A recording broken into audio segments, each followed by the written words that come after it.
Acte 2 de la semaine du tribunal de l'actualité. C'est un plaisir renouvelé de vous retrouver sur les antennes des médias leaders True TV et Watt FM. C'est un rendez-vous pour juger les faits majeurs de l'actualité d'ici et d'ailleurs. Nous sommes également accessibles en un clic sur nos plateformes Facebook et YouTube. Je suis Adam Scalet Ouedraogo, président de ce tribunal. Avec moi sur ce plateau, les juges au siège, Bernard Bougma Jofrava. Bonjour et bienvenue. Bonjour Président Ouedraogo, bonjour Juge Vaha, bonjour Madame, Messieurs. Bonjour Juge Bougma, bonjour Président, bonjour auditeurs et téléspectateurs. Le Burkina Faso a un nouveau gouvernement depuis hier, lundi 13 décembre, un gouvernement de 26 membres sous la houlette de Lassina Zerbo. Dans cette équipe gouvernementale, on note le retour d'anciens ministres du gouvernement Paul Kabatieba et également le départ de plusieurs ministres considérés comme des fidèles du chef de l'État. C'est le seul sujet enrôlé pour la présente convocation. Nous aurons le décryptage et l'analyse des juges sur ce sujet-là, mais avant, nous allons ouvrir la première fenêtre de cette émission, les avant-propos.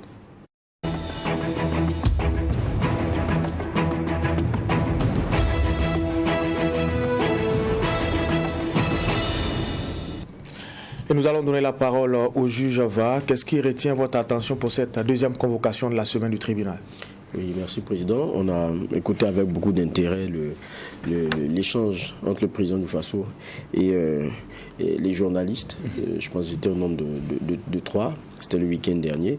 Et puis sur la question de la coopération militaire avec certaines puissances, concernant notamment celle française, eh bien, le président avait dit qu'il y aurait une rencontre lundi. Là-dessus, pour son propos, c'était définir le cadre dans lequel nous allions travailler avec la France. Ce dont le Burkina a vraiment besoin et en matière de coopération, qu'on définisse clairement les choses. Eh bien, ça a eu lieu hier, parce que hier, le président du Faso était donc en séance de travail avec d'abord le directeur Afrique du Quai d'Orsay, il y avait l'ambassade de France, il avait aussi à côté de lui les délégations d'officiers généraux donc français, et puis il y avait le chef d'État qui était entouré des ministres en charge de la défense et de la sécurité, ainsi que le chef d'État-major général des armées et son adjoint. Je dis, ça allait très intéressant en tout cas, tout ça, mais je crois que le plus important après, c'est les contenus. C'est ça, souvent qui en termes de communication pêche et qui fait que, bon an, mal an, ou pour quelques communications, ou quelques méprises, ou quelques erreurs bien entretenues, on se retrouve avec des populations qui sont soit à charge sur certains aspects ou qui, parce qu'ils n'ont pas tout, se positionnent d'une certaine façon. Tant qu'on ne communique pas vraiment sur le fond de ce que nous attendons, de ce sur quoi on s'est entendu avec eux, je pense que ça sera souvent le nid de toutes les suspicions, le nid de toutes les incompréhensions, et quelquefois on va se tromper et taper là où il ne faut pas. Et c'est à chacun de nos États d'être ferme, parce que c'est nous qui sommes concernés au premier plan par ces crises et par ces guerres-là. Maintenant, ceux qui viennent, c'est des gens qui viennent nous aider.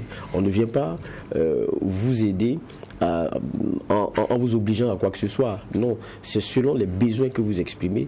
Et lorsque c'est exprimé clairement et que vous êtes ferme sur un certain nombre d'éléments, je crois que normalement ça ne devrait pas souffrir de discussion ou bien souffrir d'autres remous.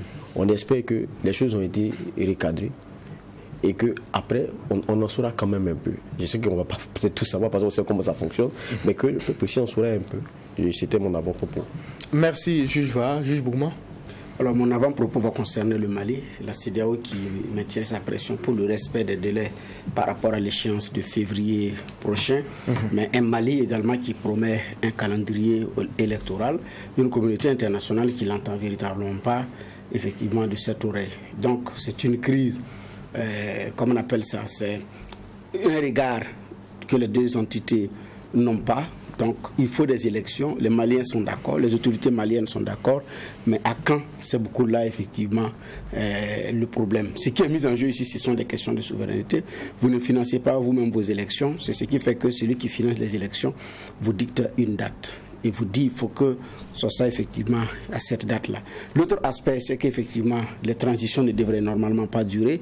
Maintenant, la réalité, c'est qu'est-ce qu'on veut comme forme de transition. Est-ce qu'il faut rapidement aller aux élections? Est-ce qu'il faut également prendre le temps de déposer les bases d'un véritable état de droit qui tienne compte d'un certain nombre de réalités? Ça, c'est la grosse question.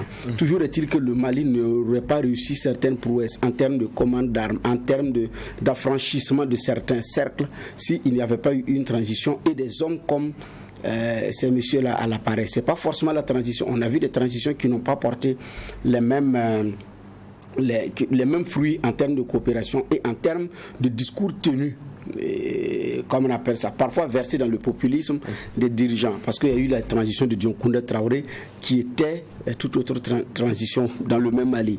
On a eu la transition burkinabé qui était toute autre transition au niveau du Burkina. Donc avec ceux qui sont là, c'est aussi une façon de faire que des régimes qui sont en transition, que des messieurs qui savent qu'ils sont en transition, la durée n'est pas longue, mais qui prennent sur eux la responsabilité de dire des choses sur certains États et jusqu'à la métropole, qui tranche, je dis bien, avec comme on appelle ça, cette ancienne façon de faire. Alors, est-ce que ça va être février, ça ne va pas être février? Et qu'est-ce qui va se passer après février? C'est vrai qu'il y a déjà des sanctions.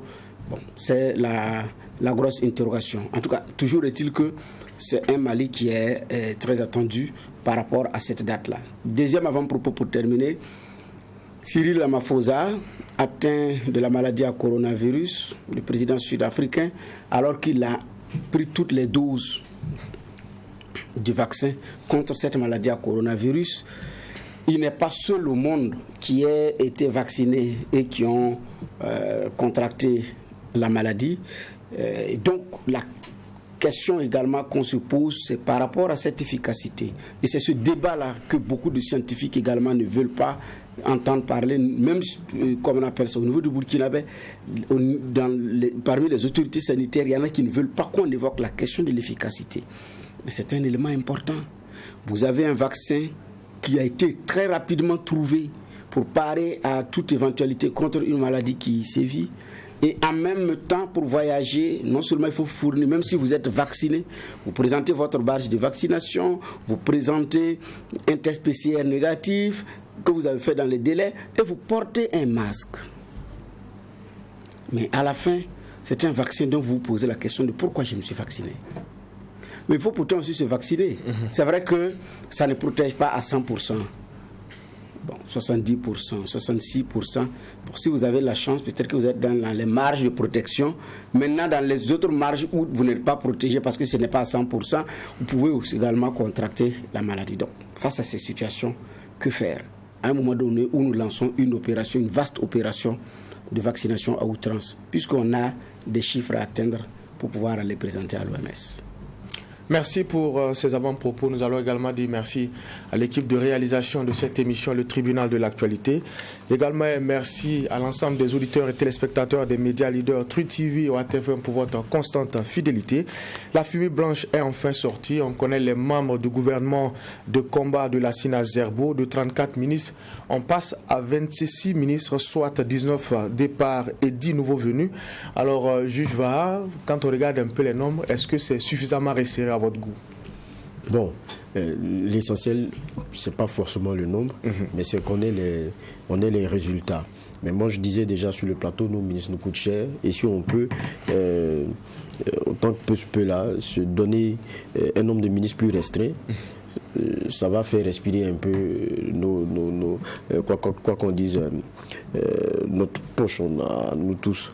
Et je me dis aussi que il ne faut pas aussi resserrer au point d'avoir des gens de goulot d'étranglement parce que, bon, on a tout pris et mis sous la responsabilité d'une seule personne alors qu'on sait que ce sont des pans très importants et que après ça va poser problème. 26, je crois que c'est... Ça tient, on était à 34. 26, on voit qu'il y a vraiment une queue qui a été faite. Bon, ça me satisfait déjà. Maintenant, quand vous regardez aussi, il y a le courage de la décision de départ. Là. C'est quand même 19 partants et non des moindres. Quand vous regardez, avec, je pense, c'est 10 nouvelles têtes, 10 nouvelles têtes. Qui font leur entrée. On est dans une cassure. Et quand vous regardez les 19 qui s'en vont, il y en a quand même qui étaient parmi les proches du président en tout cas, quand on regarde qu'il estimait, c'est l'impression qu'on pourrait avoir au regard d'un certain nombre d'éléments. Quand vous prenez le ministre par exemple des Affaires étrangères, vous prenez au niveau du genre, solidarité nationale, vous prenez commerce et autres. Bon, c'est des gens qu'on a vus pendant la campagne vraiment mouiller le maillot pour lui. Et donc, c'est-à-dire que ce sont des départs qui sont très significatifs en tout cas. Ça donne l'impression au moins que le Premier ministre a pu, et c'est l'impression, je dis encore, a pu faire ses choix. Peut-être pas dans toute la plénitude avec tous les ministres qu'il faut, mais je pense on sent qu'il a eu vraiment son mot à dire et qu'il a fait des choix. Alors quand on regarde les délais, c'est 72 heures depuis la nomination du Premier ministre qu'on a mis pour composer ce gouvernement-là. Est-ce qu'à ce niveau, il n'y a pas un effort qui a été fait? Comme je l'ai toujours dit, on nous a souvent habitués à beaucoup de suspense. À ce niveau, il faut reconnaître que quand c'est bien, c'est bien. Les délais ont été serrés à ce niveau et ça c'est bien. Il n'y a pas eu de temps de flottement où il y a beaucoup de commentaires. Donc, un Premier ministre qui est nommé vendredi, en plein week-end, qui opère la passation de service le lundi suivant, qui quitte une cérémonie qui est finie avant 18h. Parce que les reporters disent que l'autre a quitté à 17h55. Donc, avant 18h et après 20h, on a le nouveau gouvernement. Je dis donc dans la forme, c'est déjà bien, c'est déjà un bon point de ne pas laisser effectivement ce flottement-là. Donc aujourd'hui c'est mardi, c'est sûr que demain, mercredi, ça va être déjà la prise de contact. Donc ça, il faut dire que c'est des délais qui ont été très courts entre le choix du Premier ministre et la composition du gouvernement. Parce que dimanche, le président du FASO, le président du parti, le Premier ministre et certains du gouvernement actuel ont travaillé jusqu'à pratiquement l'après-midi par rapport à cette composition. Donc, et là, je disais que il y avait la complexité de pouvoir trouver la limite du gouvernement resserré. Parce que quand on a vu resserré, quand il a été dit resserré, nous avons entendu des gens qui doivent quitter les rangs. Alors que quand vous êtes dans un rang, pour dire resserrer les rangs, ça veut dire de vous rapprocher davantage, de vous compacter davantage. Mais l'opinion ne voulant pas s'accommoder d'un mammouth gouvernemental, d'un grand effectif, a entendu un gouvernement où les gens ne seront pas nombreux. Et donc, monsieur a été pris au piège à un moment donné, parce qu'il y a le mot soudé. Donc, non seulement resserré et soudé. Donc, petit effectif, mais très cohérent. Bon, donc, il est pris au piège de ces mots-là, mais il fallait effectivement faire avec parce qu'il y a des réalités socio-politiques et culturelles dans la formation d'un gouvernement au Burkina. Et après, vous vous retrouvez avec un homme pléthorique. Entre satisfaction des partis alliés, entre satisfaction des questions géopolitiques ou je ne sais pas moi, après, vous vous retrouvez avec une longue liste. Mais il y a un effort quand même qui a été fait. Donc, bref, pour me résumer, c'est un délai qui a été très court et c'est déjà des bons points de ce gouvernement. D'accord. Alors, Juge Vaal a dit, quand on a parlé du gouvernement resserré, en tout cas quand le chef de l'État l'a premier, beaucoup s'attendaient à un cul d'amaigrissement. Alors, quand la liste est tombée, on se posait rapidement la question, quels sont ces ministres-là qui allaient débarquer? Alors, Juge Vaal a dit, on a des noms emblématiques, des départs emblématiques. On a Alpha Barry, Éric Boukban, Clément Sawadogo, Simeon Sawadogo, Aruna Kaboré qui s'en va. Alors, votre regard par rapport à ceux-là qui sont aujourd'hui débarqués et qui sont considérés par beaucoup comme des proches du chef de l'État? Oui, proches et piliers également d'un régime. Mais quand vous regardez l'âge de ces ministres-là, par rapport à leur l'âge passé au ministère, ça fait 6 ans pour Alpha Barry, 6 ans pour Éric Boukban, et moins Aruna Kaboré, c'est 3 ans. Donc, il y a, comment on appelle ça, il y a ceux qui, les plus anciens dans ce lot-là, voilà. Maintenant, qui sont aussi des proches du chef de l'État. Je lisais le commentaire d'un cadre du MPP qui disait que, sur Facebook, qui disait que c'est un effort certainement surhumain que le chef de l'État a fait pour pouvoir effectivement se séparer de certains de ses proches avec qui il partage un certain nombre de choses, relations sociales, relations professionnelles et d'autres cadres où effectivement il se retrouve. Donc, Et ça, c'est un effort que le chef de l'État a fait et que pour lui, ça doit être douloureux de sa part, connaissant sa fidélité vis-à-vis de ses amis, qui n'est pas aussi un secret. Et ça, c'est vrai. Donc, effectivement, il y a ces gens-là, ces messieurs qui sont partis, mais j'ai dit qu'ils constituent à un moment donné également des piliers sur le plan financier. Alpha Barry a joué un grand rôle dans la mobilisation des ressources financières pour l'élection de 2015 et pour l'élection de 2020. On a vu l'effort qu'il a déployé au niveau de sa province d'origine pour pouvoir se faire élire député à l'Assemblée nationale et ce que cela lui a coûté. Et il y a aussi Éric Bougouma qui fait partie également des Argentiers compte tenu de sa position, mais qui a aussi une longue amitié avec le chef de l'État qui ne date pas d'aujourd'hui. Alpha Barry, c'est pareil. Donc, ce sont des hommes de son cercle d'amis et également des gens également qui comptaient effectivement au niveau du parti. Et Alpha fait partie de ceux également, il s'appuyait pour pouvoir, pour certaines portes, que ce soit au niveau de la sous-région ou ailleurs. Mais quoi qu'il en soit, il y a un moment pour faire son boulot, il y a également un moment comme on appelle ça, pour partir, parce que ceux qui sont venus et qui sont partis ont remplacé aussi des gens. Et donc ça, c'est l'ordre normal des choses. Sauf que dans le contexte actuel, la pression était tellement forte et l'on peut toujours être dans le sérail sans être sous le projecteur. Et il y en a qui le réussissent bien. Donc, et aussi attendons de voir, peut-être qu'il y aura d'autres points de chute pour certains qui ont quitté le gouvernement. On l'a vu, Rémi Danguinou qui quitte le ministre de communication par-parole du gouvernement, qui se retrouve en ambassade à Paris. Donc Abdoul Karim Sango qui quitte le ministère, qui se retrouve à la présidence comme conseiller. Donc même là, attendons de voir quels pourraient être les éventuels points de chute pour les uns et les autres, parce qu'il y a aussi un parti au pouvoir qui prépare 2025 et certains de ceux qui ont quitté le gouvernement comptent également pour 2025 en termes d'apport par rapport à la probable victoire. Donc il y a cette lecture également d'un point de vue qu'il faut prendre en compte. Mais comme on appelle ça, cette cure a aussi sa raison d'être, compte tenu de notre contexte social actuel. Donc, 19 départs, 10 nouvelles entrées et 19 ministres, ça, comme on appelle ça, une réduction de 34 à 26 ministres. Bon, en termes de réduction du train de vie de l'État, ça contribue également parce qu'il y avait des ministres délégués également de trop dans le gouvernement, dans le précédent gouvernement.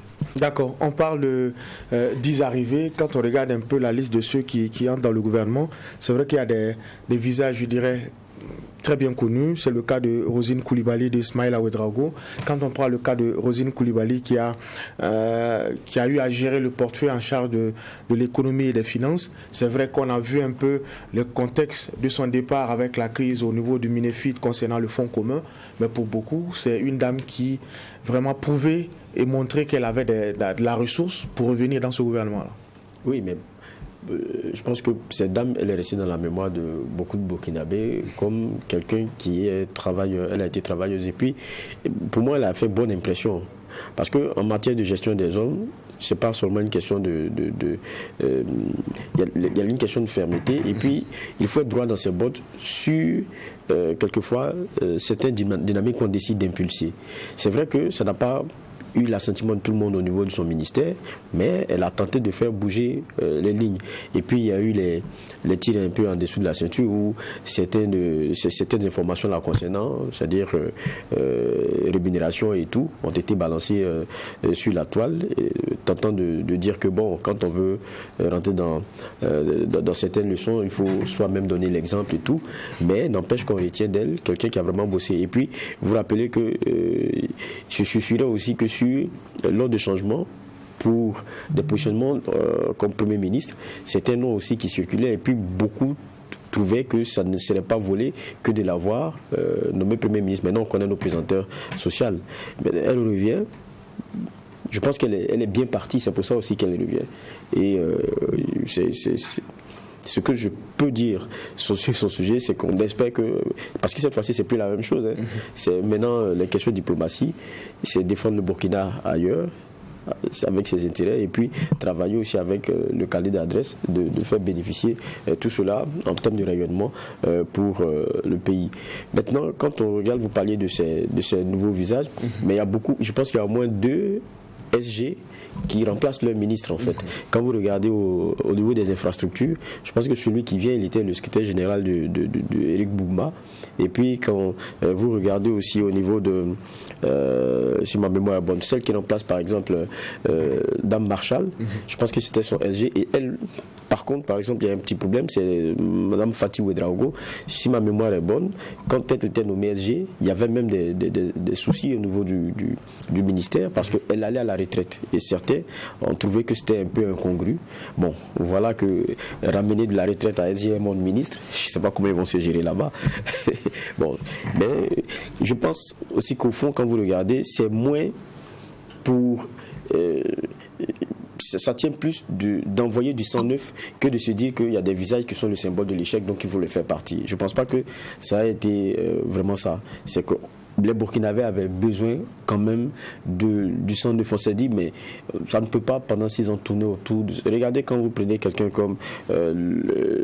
Clément Savadogo, quand vous le prenez, il a pratiquement fait tous les portefeuilles, fonction publique, l'administration territoriale, sécurité.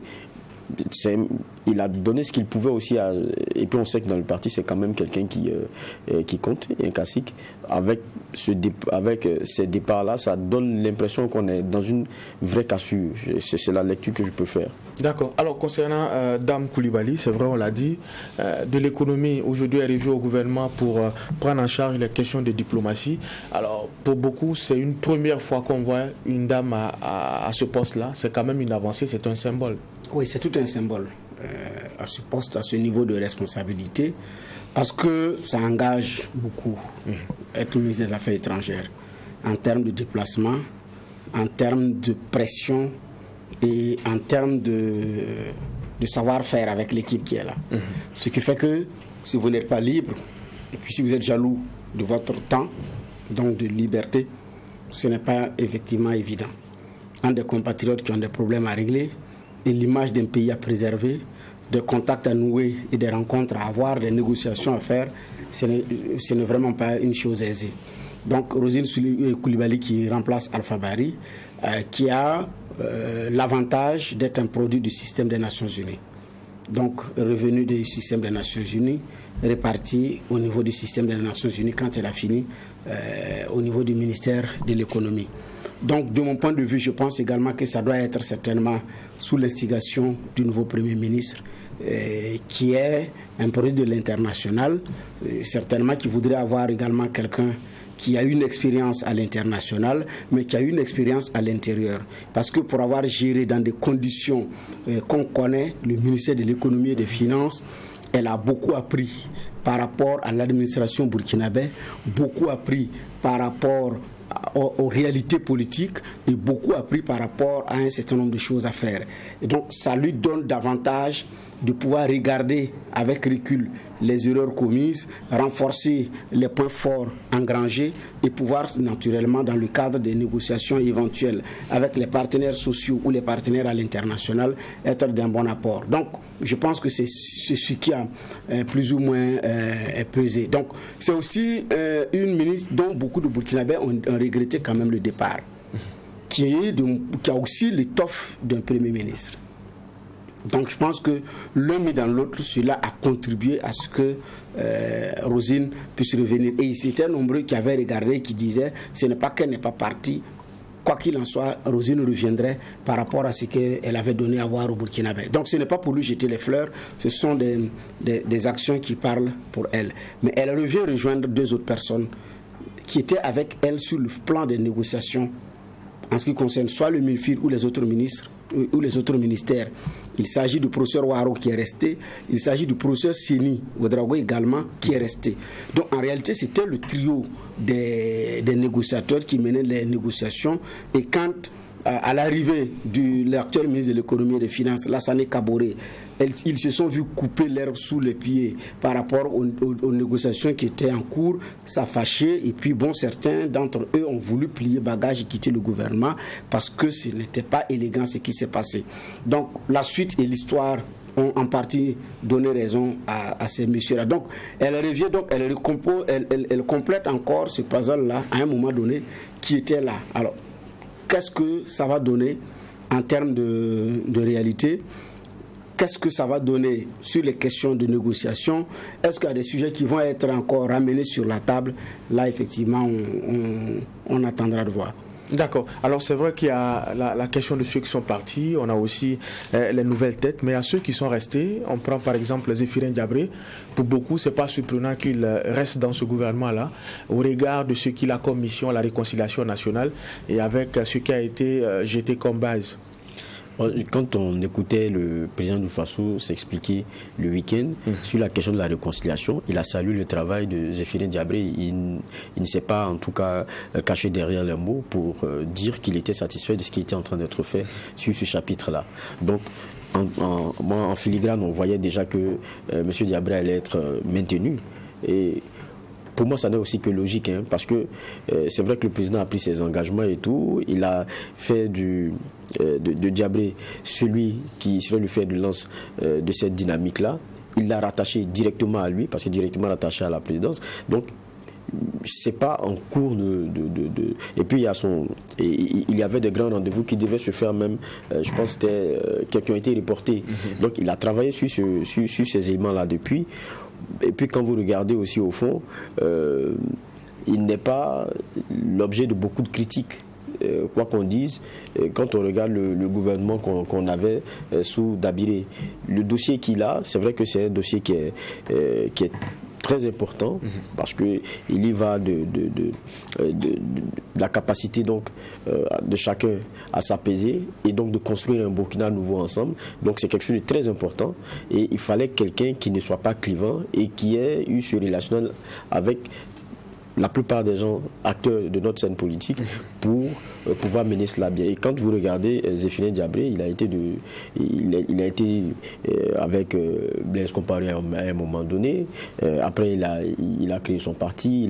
Il a été dans l'opposition à être avec le positionnement qu'il a eu, chef de file et tout. Il a côtoyé pratiquement tous ces acteurs-là d'un bord ou dans l'autre, en tout cas, dans toutes les vies qu'il a eues. Et c'est quelqu'un qui était indiqué pour mener donc cette réconciliation. Maintenant, quand vous êtes dans une dynamique pareille, changer, peut-être que ça va revenir à récalibrer les choses, ou bien peut-être qu'il y a une insatisfaction, alors que sur ce chapitre, je ne pense pas que ce soit le cas. Et encore que, quand vous regardez, après les consultations électorales qu'il y a eu récemment, c'est vrai qu'il y a eu forcément une négociation forte pour que M. Diabré quitte cette opposition-là pour rejoindre la majorité. Et quand on a reçu, vous vous rappelez, il n'y a pas longtemps, l'un de ces cadres ici, il a dit, ils vont à la majorité pour une mission. Maintenant, on se pose la question, quand la mission sera terminée, est-ce qu'ils vont y rester? Mais pour l'instant, la mission n'est pas terminée. Donc, je veux dire qu'il y a un genre d'entente qui, pour moi, va au-delà des simples compositions qu'on a aujourd'hui. C'est une mission qu'on lui a donnée. Et c'est sur ces bases-là qu'il est en train de continuer le travail qu'il est en train de mener. Maintenant, c'est que fin d'émission, c'est la question que je me pose quand on lit entre les lignes. On a l'impression qu'il y a un UPC qui va peut-être quitter la majorité, donc forcément peut-être le gouvernement même. D'accord. Alors c'est vrai qu'on va parler un peu du fond, on a parlé un peu des personnalités ou des personnes qui sont à la tête de ces différents ministères, mais quand on regarde dans le fond, il y a comme une restructuration des ministères, il y a des ministères qui ont été fusionnés.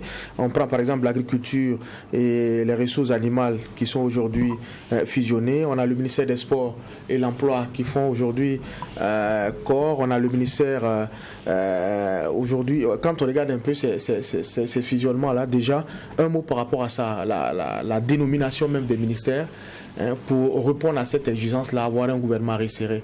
Oui, mais c'était prévisible, parce que vous ne pouvez pas dégraisser sans fusionner. Donc je pense que c'est une suite logique du nombre, comment on appelle ça, de ce qui se passe. Et quand vous regardez, est-ce que techniquement ces attellages-là peuvent tenir? Mais quand vous regardez dans le temps, à un moment donné, c'était comme ça. Communication, culture allaient ensemble.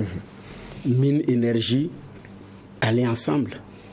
Et par moments pour des soucis d'efficacité ou parfois pour des questions politiques, parce qu'il fallait trouver des parades pour intéresser ceux également qui vous ont fait élire, et aussi des partis qui ont accepté, appelé à voter pour vous. On fait des arrangements et on délègue. Le ministère du Commerce, vous avez qu'il y avait une ministre déléguée, Anne-Louise Go de PDC, parce que c'était ça. Recherche scientifique, il y avait une qui était ministre déléguée au niveau du professeur Al-Kassoum, qui s'occupe de la recherche scientifique, donc des enseignements supérieurs, mais qui venait d'un parti aussi qui a accompagné le président Kaboré à sa victoire. Donc à un moment donné, vous voulez intéresser des gens, vous faites quoi? Vous saucissonnez des ministères. Au milieu du ministère de l'économie, il y avait trois ministres. Lassane Kaboré, le ministre de l'économie, celle qui s'occupe du budget, et puis un autre département ministériel délégué qui s'occupe des questions de la prospective. C'est quoi ça? Mais parce qu'il fallait contenter des gens. Le ministère de l'économie et des finances. Il y a un directeur général qui s'occupe de la planification. Il y a des pays où c'est un directeur général au budget. Puisque d'ailleurs, il y en a qui s'occupent de ces questions-là. Mais la question du budget, qui l'envoie en Conseil des ministres? Donc la réalité, il y avait, comme on appelle ça, il y avait ces regroupements-là qui répondaient aussi seulement à un moment donné à des objectifs politiques. Ce qui fait que l'attelage était lourd. Maintenant, pour les soucis d'efficacité, ce n'est pas forcément que le ministre a plusieurs portefeuilles. Ça va être l'efficacité des gens. Parce qu'il y a d'autres, c'est des directeurs généraux qui vont s'en occuper. Un directeur général à telle entité qui est efficace à son poste, il rend compte à un ministre, bon, pas de problème. Maintenant, comme on veut contenter, à un moment donné, vous êtes obligé de comment on appelle ça, de morceler. Prenons le ministère de l'administration du territoire. Tantôt, c'est le ministère de l'administration du territoire, de la décentralisation et de la sécurité. Tantôt, c'est le ministère de l'administration territoriale et de la décentralisation tout court. Donc, un ministère plein à la sécurité, avec un ministre délégué à la décentralisation. Donc, en réalité, c'est des ministères qui sont habitués à être saucissonnés ou qui sont habitués à être recollés. On évolue dans ça au gré des situations et des réalités socio-culturelles. Moi, de mon point de vue, c'est ça. Donc, en termes d'efficacité, je pense que ça ne doit pas poser un problème. Tout dépend de comment est-ce qu'on veut aborder la mission. Le ministère des Affaires étrangères, il y a par moment des ministres délégués, mais aussi également d'ailleurs, quel résultat à l'arrivée? À l'arrivée, c'est compliqué. Donc, parfois, mais après les élections, il faut trouver la parade pour pouvoir régler un certain nombre de choses. Maintenant, bon, est-ce que c'est efficace? Est-ce qu'on n'a pas un ministre délégué qui est pratiquement le secrétaire général du ministre du tutelle, qui ne lui délègue que soit des petits dossiers ou des représentations officielles, ou soit le ministre ne veut pas aller, ou estime que vous aussi allez-y voir comment est-ce que ça peut marcher. Donc, moi, je suis beaucoup dans comment on appelle ça, dans ce regard-là. D'accord. Alors, on a maintenant un ministère plein dédié à la prospective et aux réformes structurelles. Alors, au regard du contexte, est-ce que ça se justifie et quel peut être l'apport de ces départements-là? C'est vrai que, à la réalité, on est dans un contexte où ce qui prime pour nous, c'est les questions sécuritaires. Mais en même temps aussi, il y a une réalité, c'est que les questions de développement aussi sont liées et de façon très forte, avec des implications et des conséquences qu'ils sont. On a vu comment on s'est battu pour la question du Sahel avec le plan d'urgence et tout. Ça veut dire qu'il faut penser demain. On est dans une situation qui est celle de crise, à la fois économique et sanitaire, avec des conséquences. Et donc, pour lesquelles il faut trouver les moyens de pouvoir d'abord résorber l'onde de choc et éviter aux populations des situations qui soient pires. Donc c'est pour moi c'est un ministère qui tient toute comment on appelle cela, qui se justifie assez amplement. Maintenant, pour moi, tout ce qu'on est en train de dire ici, c'est de la question de la composition. Les nouveaux venus et tout, il y en a dont le parcours est connu, d'autres moins. C'est vrai que c'est la tâche qu'on va voir vraiment ce que tous ces ministres-là valent. Mais je crois qu'aujourd'hui, le plus important, là, c'est la cassure dans la façon de gérer. Qu'on ait l'impression que, à partir du moment où on dit qu'on demande un effort de guerre, qu'on ait des ministres qui aient un comportement qui dénote de la situation dans laquelle on est. Je pense que c'est ce que les Burkinabés attendent. Des gens qui sont volontaristes, qui ne passent pas leur temps à se justifier parce qu'on a cité des incongruités en termes de gestion les concernant ou concernant certains de leurs proches au sein des ministères et que ça passe comme ça. Je crois que ce n'est pas tant les questions de comment dire ça, de capacité à gérer parce qu'on a un background et tout. Les ministres même qui s'en vont là, il y en a qui ont de très bons profils. Le problème n'est pas sur votre background, mais quand vous avez été nommé, c'est qu'est-ce que vous faites de cette fonction qui vous a été donnée, qu'est-ce que vous faites de ce portefeuille qui vous a été donné. Je crois que c'est ça le plus important. Et puis n'oublions pas que la première question, c'est d'abord ce sur quoi ils seront attendus, c'est la question de la sécurité. Maintenant le reste là, ça va accompagner. Je disais la dernière fois que quand on regardait au niveau du Premier ministère et du Premier ministre passé, parmi les 3 grands points qu'il avait annoncés, c'est-à-dire la question sécuritaire, la question du dialogue social, et puis l'autre question je pense que c'est dialogue social, la relance économique. La relance économique et tout. Quand vous regardez, il s'en est sorti avec la question du dialogue social. Ça aussi, c'est un point qu'on va devoir, comment on appelle cela, on va devoir gérer. Parce que n'oublions pas que le gouvernement passé s'est lancé aussi dans beaucoup de réformes. Vous prenez le monde de la finance, là, les agents des ministères de la finance ont été touchés par des réformes qui concernent, comment ils appellent cela, le fonds commun. Je pense que courant décembre, il y a des vagues d'application qui devaient commencer. Ça va aussi quelquefois avec des petits remous.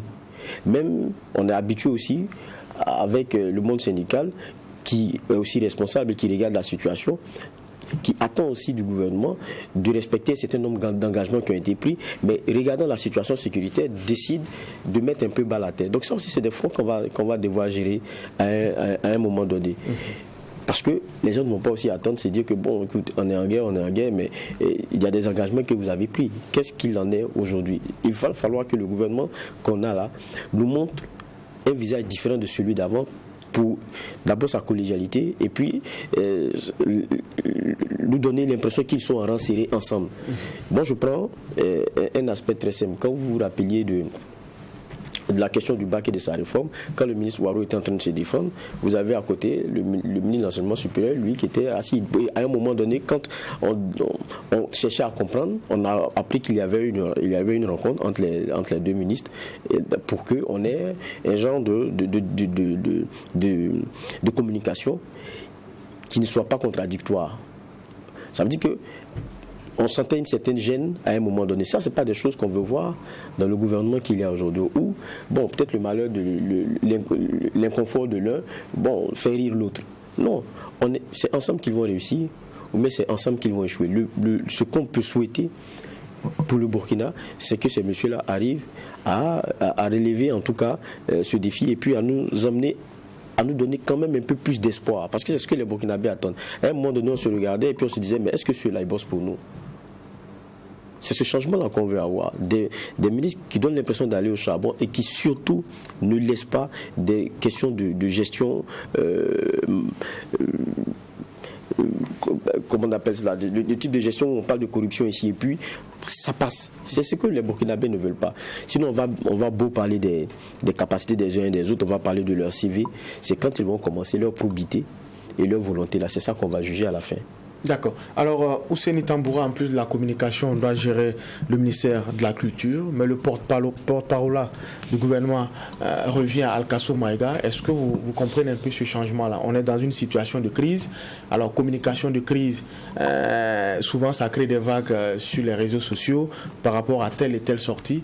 Est-ce que le ministre paie les frais d'une communication mal gérée? Finalement, comment vous appréciez tout cela?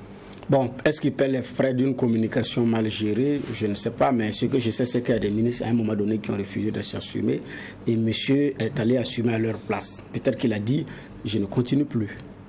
Plutôt que de payer des frais, peut-être que c'est lui qui s'en est déchargé, mais c'est entre eux que l'on peut savoir réellement ce qui s'est passé.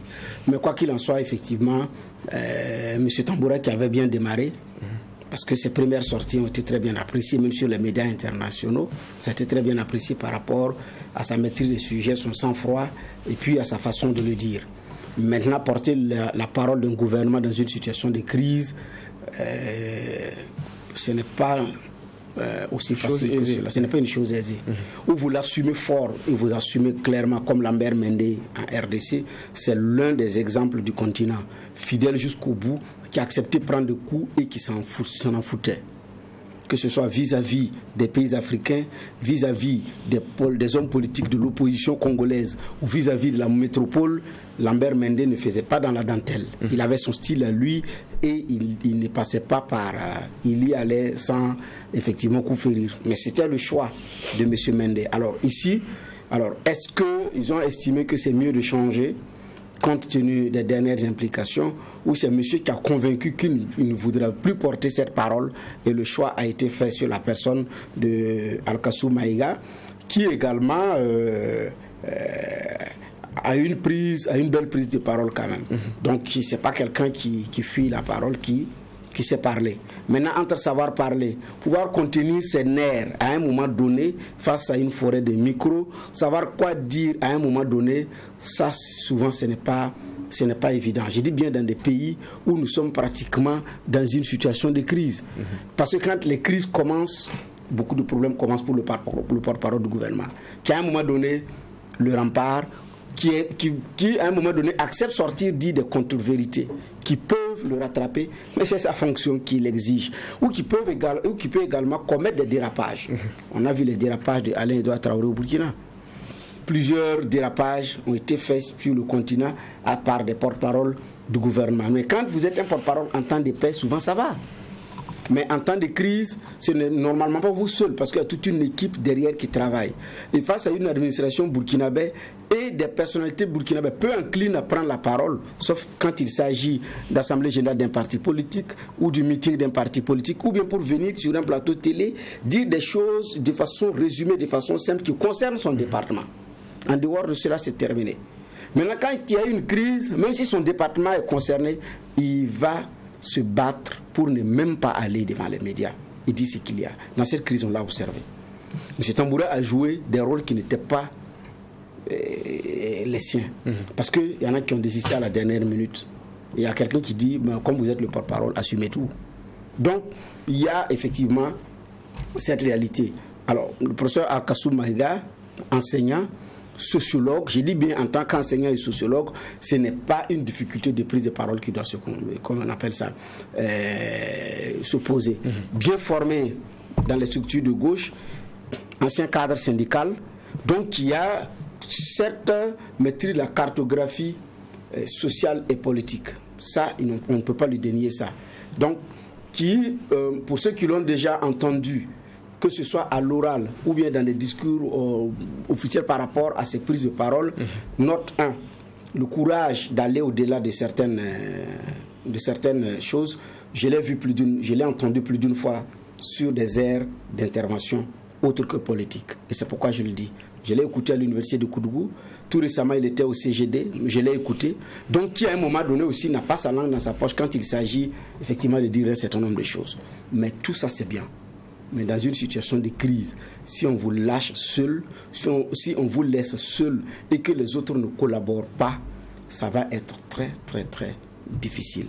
Parce qu'à un moment donné, il y a des regards qui vont se retourner vers vous. Sera-t-il à la hauteur des enjeux, tenant compte de la situation et tenant compte de son bagage intellectuel et ses compétences de prise de parole en public, ça c'est au pied du mur qu'on verra vraiment. D'accord. Alors, Juge Vaal a dit la première qualité d'une équipe gouvernementale, c'est sa collégialité. Quand on regarde aujourd'hui le profil de ceux qu'on a, les nouveaux venus, les nouvelles têtes, on a aujourd'hui ceux qui s'en vont. Quand on a l'équipe resserrée qu'on a aujourd'hui et au regard des profils, est-ce que c'est une mince affaire? Est-ce que vous pensez justement que cela peut être possible? Je pense qu'ils peuvent avoir du résultat. Quand on tient compte du profil de certains, je pense qu'il peut y avoir du résultat. À commencer par le Premier ministre, celle des Affaires étrangères, celle qui est déléguée au budget, qui était au niveau de la Direction générale des impôts, qui partait défendre des questions, ces questions-là au niveau de l'Assemblée nationale. Elle a également un bagage. Elle n'est pas en terrain neutre. Elle maîtrise déjà les dossiers. Donc, et certains certainement qui sont restés pour pouvoir renforcer les réformes. C'est comme ça que je prends les choses à la fonction publique et au ministère de l'Éducation nationale. Fonction publique, réforme engagée, des chantiers peut-être à conforter. Au niveau également du ministère de l'Éducation nationale et la promotion des langues nationales, il y a des chantiers. Le ZENDA, la réforme du baccalauréat, la finalisation de ce qui a été donné de voir comme assise nationale sur l'éducation. C'est vrai que ce ne sont pas on ne dira pas des extraterrestres irremplaçables, non. Mais je me suis dit également que leur conservation, c'est pour pouvoir faciliter également un certain nombre de choses. Mais n'oublions pas aussi que M. Waro est quand même troisième vice-président du parti au pouvoir. Donc, politiquement, il y a un parti aussi qui a besoin de ces cadres à l'intérieur. Donc, Mathias Tankwano qui prend les questions électorales, qui lâche le Conseil supérieur de la communication, j'avais dit certainement c'est pour entrer dans un gouvernement qui va venir. Et il prend la jeunesse compte tenu de son profil, de sa proximité, facilité de contact, et puis qui est en train de monter au niveau de la région de l'Est. Donc, il y a ces calculs politiques-là également, j'ai dit bien parce qu'il y a un pouvoir qui gère mais qui tient compte de 2025 dans le choix des hommes à placer où et où. Donc, il y a comment on appelle ça, ces réalités-là. Donc, je pense que s'il y a de la volonté d'avoir du résultat, ces gens-là peuvent avoir du résultat. Ils ne sont pas, comment on appelle ça, c'est 26. On s'attendait à moins, c'est arrivé à 26, mais de mon point de vue, ce n'est déjà pas mal. Donc, c'est un Burkina aussi qui est difficile à gérer et paradoxal. Donc, il faut tenir compte de tout ça parce qu'il y a des choses que le Burkinabé ne pardonne pas et ou ne tolère pas. Donc, quand certains ont fait 6 ans, c'était devenu un problème. Mais regardez la Côte d'Ivoire d'à côté, Nialé Kaba, elle est ministre depuis 8 ans. C'est pratiquement la toute première ministre de l'économie et des finances en Côte d'Ivoire. Elle a commencé en 2012 et après elle allait au plan et au développement. Donc elle a, comment on appelle ça, elle a 8 mois, comme on a 8 ans avec Alassane Ouattara. Sergei Lavrov, ça fait 17 ans qu'il est en Russie en tant que ministre des Affaires étrangères, 71 ans.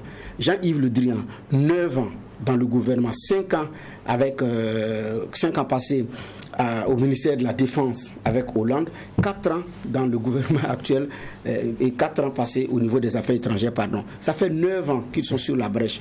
En dehors de Kaba, Nialé Kaba qui a 59 ans, les deux autres 71 ans, 60, comment on appelle ça, et 74 ans, c'est de gros retraités. Mais c'est d'abord quoi? La compétence. Et l'expérience. L'expérience et ce qu'on veut avec eux. Mais nous avons parfois commis l'erreur de renforcer des gens qui peuvent nous incarner une certaine image à l'international. Djibril Bassolé était un de ceux qui ont duré avec Blaise, mais à un moment donné, sur les questions diplomatiques, il mettait tout le monde d'accord.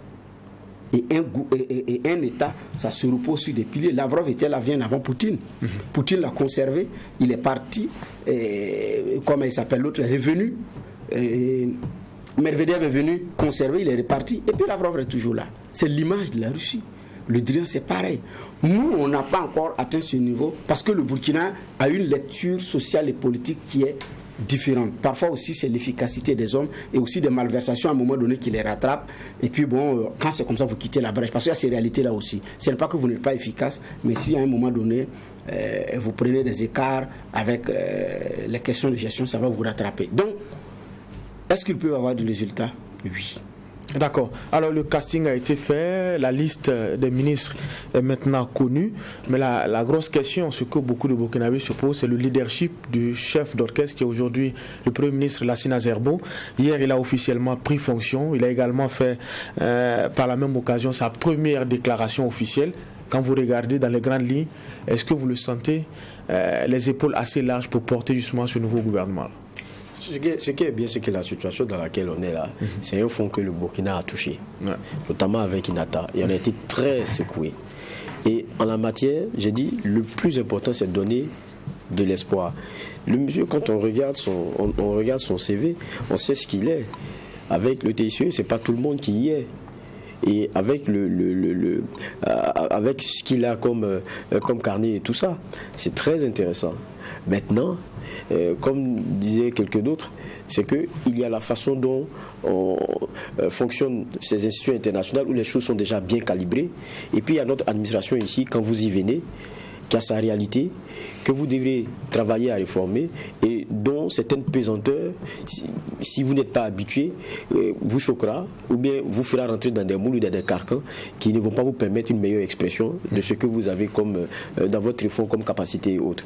On va espérer qu'il aura le coudé assez franche. Mais j'ai dit que ce qui est intéressant, c'est qu'il y a une situation qui est tellement complexe et tellement difficile que le président a intérêt à le laisser travailler.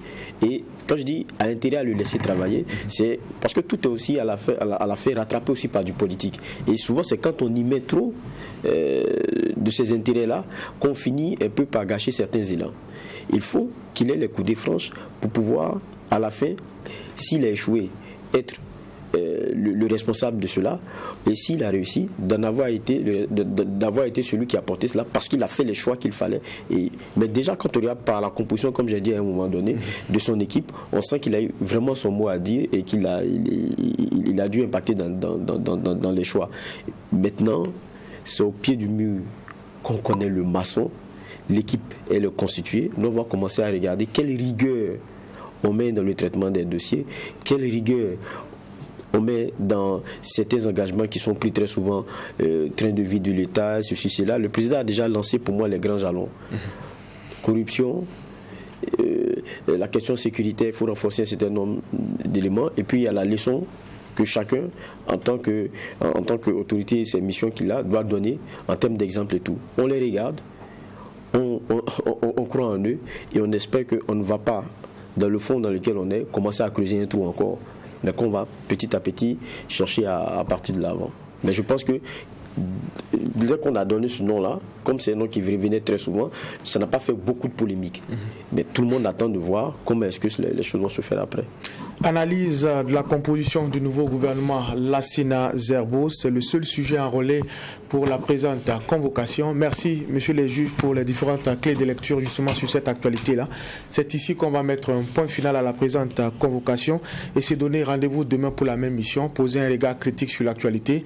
En attendant, restez fidèles au programme des médias leaders, True TV et Watt FM.